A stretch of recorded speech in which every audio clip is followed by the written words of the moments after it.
한국인이 절대 참지 못하는 것이 있습니다. 한글의 아버지 세종대왕과 구국의 영웅 이순신 장군을 건드리는 사람이 있다면 한국인들은 지구 끝까지 쫓아가서라도 그에게 응징을 가할 테죠. 그런데 아이러니하게도 한국 내에서 세종대왕과 이순신 장군 모두를 건드리는 인물이 드러나 논란을 일으키고 있습니다. 현재까지 겨우 2회분밖에 방영되지 않았지만 역대급 역사 왜곡 논란을 일으키며 한국인들을 분노하게 만드는 드라마 조선구마사가 바로 그것인데요. 해당 드라마에서 논란을 일으키는 역사 왜곡 장면을 간략하게 정리하면 다음과 같습니다. 작중 묘사된 조선 왕궁의 내부는 온통 빨갛고 화려하게 치장되어 중국풍 인테리어로 꾸며져 있습니다.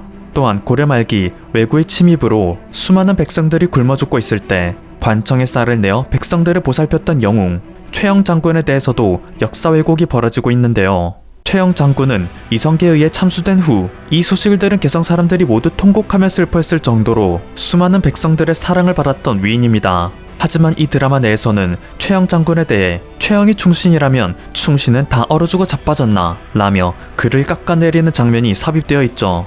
또한 왕자의 난으로 수많은 피를 흘린 태종은 단지 환각을 보고 미쳐 무고한 백성도 도륙한 미친 왕으로 묘사되고 있습니다. 작중 등장한 무녀가 입고 있는 복장은 마치 중국의 무녀 복장을 그대로 따라한 것처럼 보이는데요. 과거 수많은 한국인들의 사랑을 받았던 드라마 해를 품은 달에서 가장 훌륭한 무녀 복장의 고증을 보여줬음에도 이렇게 좋은 모범 선례는 철저히 무시하고 오직 중국의 전통 의상을 그대로 카피해버렸죠. 그녀가 등장한 기생집은 특히 중국의 전통 과자인 월병, 중국식 젓가락, 중국식 왕만두, 중국식 전통주, 중국식 오리알 요리 피단 등 각종 중국 요리로 가득 차 있으며 기생집의 인테리어 역시 빼박 중국풍입니다. 조선구마사의 OST는 중국의 대표적인 현악기, 고금과 고쟁어로 연주되고 있으며 작중 세종대왕, 충녕대군이 사용하는 칼도 중국검입니다.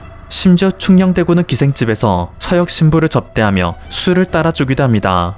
절대 건드리지 말아야 했을 영역을 건드린 것인데요. 아니나 다를까 네티즌들의 분노에 찬 움직임이 시작되고 있습니다. 한국의 네티즌들은 드라마에 출연한 배우들의 SNS에 몰려가 좋게 봤던 배우들인데 매국하는 모습을 보아 안타깝다 라는 댓글을 잇따라 달고 있으며 드라마의 방송사 게시판에도 가 항의글을 남기고 있습니다. 이렇게 고증을 개나 줘버릴 것이라면 차라리 우리 집 식탁에서 촬영해라 라는 비꼬는 글도 서슴지 않게 작성되고 있습니다.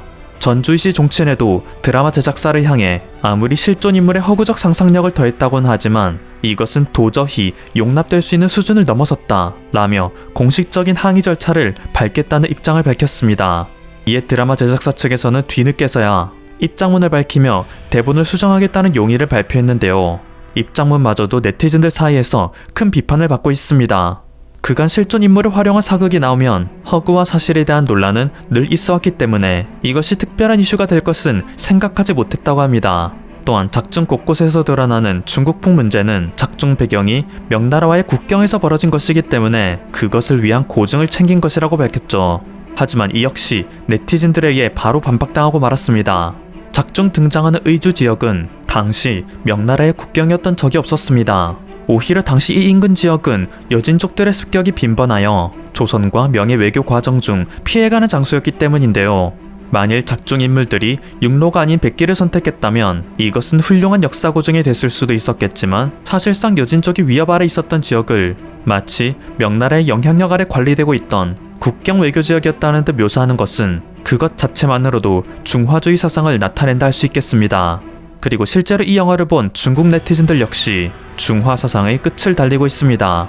안 그래도 요즘 민감한 시기인데 한국의 드라마가 되려 중국의 동북공정에 장작을 주고 있는 셈인데요. 다음은 현재 중국의 인터넷에 돌고 있는 자료입니다. 2019년 중국의 드라마와 2021년 현재 논란이 되고 있는 한국의 드라마를 비교하며 한국이 중국의 전통 복장을 따라하고 있다 비판하고 있습니다. 머리 스타일 역시 전통 중국 스타일과 전통 한국 스타일을 비교하며 자존감이 극도로 낮은 열등한 한국이 또 중국의 문화를 빼앗으려 한다 비난하고 있습니다. 상황이 이렇게 되자 네티즌들은 대체 이번 사태를 초래한 주인공이 어떤 인물인지 모든 배경을 캐기 시작했는데요. 그 결과 맞이한 사실은 가히 충격적이었습니다. 얼마 전 조선왕조실록 역시 찌라시에 불과했네 라는 대사로 큰 논란을 일으켰던 철인왕후 역시 조선구마사의 작가에 의해 집필된 드라마였습니다. 해당 드라마는 한반도 사람들을 빵찌라며 폄하했던 혐한 소설 태자비승짓기를 원작으로 하였습니다. 참고로 제 채널에서도 이 드라마에 대한 영상을 올렸으나 노딱이 붙더니 결국 삭제 처리되고 말았죠. 아무튼 이 작가는 현재 중국 콘텐츠 제작사 자핑픽처스와 집필 계약을 체결하여 활동을 하고 있습니다. 그의 대표적인 작품으로는 닥터 프리즈너, 카인과 아벨, 댄서의 순정, 천군 등이 있는데요. 닥터 프리즈너에는 조선족 조폭이 등장하고 카인과 아벨에서는 배우 한지민이 조선족을 연기하였으며 댄서의 순정에서는 배우 문근영이 조선족을 연기하였습니다. 또한 영화 천군은 퓨전 역사물로 이순신 장군이 원래 인삼이나 밀수하여 생계를 유지하던 낡은 달과도 같은 인물이었으나 타임슬립한 주인공들의 노력으로 인해 민생의 눈을 뜨게 되어 무관에 오르게 되었다는 내용이죠. 당시에도 이 드라마는 이순신 장군을 깎아내린다는 이유로 수많은 국민들의 비판을 받았었는데 알고 보니 이 영화 역시 이번 논란의 드라마를 만든 각본가에 의해 쓰여졌다는 것입니다. 이미 오래전부터 그의 활동은 일관적이었다는 것이죠. 이후 그의 행보도 주목받고 있는데요. 이미 대한저작권협회에 저작권이 등록되어 그가 발표할 예정인 안흥칠 연대기는 안중근 의사의 연대를 다루게 될 작품입니다. 현재 중국은 안중근, 김구, 윤동주 등 한국의 수많은 독립투사들을 조선족이자 중국인이라 주장하는 동북공정을 진행 중이기에 안흥칠 연대기 역시 비슷한 스탠스를 취하게 되지 않을까 네티즌들의 우려 섞인 목소리가 나오고 있습니다. 세종대왕, 이순신 장군, 독립운동가 이렇게 세 박자가 맞아떨어지자 한국인들은 참을 수 없는 분노를 터뜨리고 있고 여태까지 보지 못했던 불매운동이 시작되는 것입니다. LG 생활건강과 반올림 피자에서는 드라마 방영 이후 송출되었던 자사의 광고가 네티즌들의 비판을 받자 이것은 협찬이 아니라 단순한 방송 편성이 이랬을 뿐이라며 빠른 손절을 치는 모습을 보였습니다. 에이스 침대, 코지마, 블랙야크에서는 문제가 된 프로그램의 이슈사항을 인지하여 조속히 광고 중단 조치에 들어갈 것이라 공지를 남겼습니다. 해당 드라마의 내용과 각자의 회사는 어떠한 관계가 없으며 광고를 줌에 있어 신중하지 못했던 점 국민들께 사과드린다 덧붙였습니다.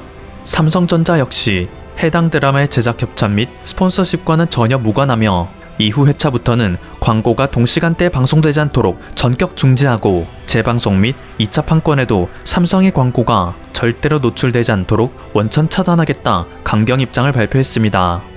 이외에도 바디프렌드, 하이트진로, CJ제일제당, KT 등 수많은 회사들이 이 드라마를 손절하는 행보를 보이고 있는데요.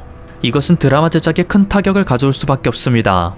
단순한 협찬이나 직접 광고가 아니더라도 동시간대에 송출되는 광고들이 모두 보이콧을 선언한다면 드라마 제작사는 드라마를 송출하여도 제작비를 회수할 수 있는 모든 루트가 막히는 것이기 때문입니다. 심지어 드라마 촬영지와 제작비 지원을 했던 문경시, 나주시 등의 지자체에서도 해당 드라마에 대한 제작 지원을 철회하겠다는 입장을 발표했습니다. 여태까지 한국에서 일어났던 그 어떤 움직임보다 적극적인 양상을 띠고 있어 놀라울 따름인데요. 당장 얼마 전 중국 관련 이슈로 논란이 일어났던 드라마 빈센조는 네티즌들의 비판을 받긴 했지만 이 정도로 큰 파장을 일으키지는 못했습니다. 그만큼 세종대왕과 이순신 장군, 안중근 의사를 건드린 것이 한국인들에게 얼마나 큰 일인지를 보여주는 본보기가 될 것입니다. 중국은 유구한 문화를 가졌지만 스스로 모두 불태워버렸고 현재 국제적인 이미지로 인해 모두에게 배척당하고 있습니다. 반면 한국은 드라마 킹덤, BTS와 블랙핑크 등 시대를 불문하고 우리가 가진 모든 문화 컨텐츠가 전 세계에서 각광받을 수 있음을 증명하고 있죠. 그래서 중국은 최근 치밀한 전략을 짜고 있습니다. 한국을 이용해서 중국의 문화를 세계에 퍼뜨리는 것인데요. 네이버와 카카오 웹툰 등이 세계 만화 시장을 휩쓸어버리자 중국의 Here You Are 등의 작품은 이 플랫폼에 작품을 게재하여 해외 진출하려는 시도를 이어오고 있습니다. 그리고 철인왕후, 조선구마사, 빈센조, 여신강림 등 한국의 드라마인 것처럼 보이지만 그 속에는 중국의 문화를 잔뜩 넣어 우회적인 중국 문화 수출을 끊임없이 시도하고 있습니다. 조선구마사가 조선시대의 좀비 소재를 사용한 것 역시 드라마 킹덤이 전 세계에서 히트를 치자 그대로 카피한 게 아니냐는 비판을 듣고 있죠. 그리고 우리는 이것을 경계하는 것인데요. 드라마 철인왕후는 수많은 네티즌들의 비판을 받았지만 TVN 역대 시청률 5위를 기록하였습니다. 첫 방송은 8%의 시청률을 기록하였지만 이후 시청률은 꾸준히 상승하여 마지막 방송인 20회는 무려 17.37%를 기록하는 기염을 토하였습니다. 조선왕조실록을 찌라시로 취급한 드라마가 무려 17.37%의 시청률을 보이다니 불매운동을 진행했던 네티즌들은 허탈한 감정을 느낄 수밖에 없었습니다. 그리고 이 와중에 주목받고 있는 한국의 개념 영화도 있는데요. 영화 남한산성은 병자호란 당시 삼전도의 굴욕을 맞이하기까지 47일간의 이야기를 다룬 작품입니다. 나라를 구하기 위해서는 명과의 의리를 저버리고 청에게 굴복할 줄도 알아야 한다는 주화파와 죽는 한이 있더라도 끝까지 항전해야 한다는 척화파의 대립을 다루고 있죠. 그리고 이 사이에서 번민하는 인조의 갈등을 다루고 있어 발표 이후 보기 드문 웰메이드 역사 영화라는 극찬을 받았었는데요. 이 영화를 접한 중국 네티즌들은 갸우뚱한 반응을 보였습니다. 조선은 왜 명나라 편이야? 이해할 수가 없어. 청나라와 명나라는 같은 중국인데 왜 명나라를 섬기는 조선이 청나라랑 싸우는 거야? 다 같은 중국인데 이상해. 청나라 사람들이 왜 중국어를 안 쓰는 거야? 한국어도 아니고 중국어도 아니고 그냥 이상한 말을 쓰네. 한국은 역사 왜곡을 하고 있는 거야. 이게 진정한 역사 고증입니다. 지금까지 퍼플튜브였습니다. 여러분의 구독과 좋아요 그리고 알림 설정은 콘텐츠 제작에 큰 힘이 됩니다. 감사합니다.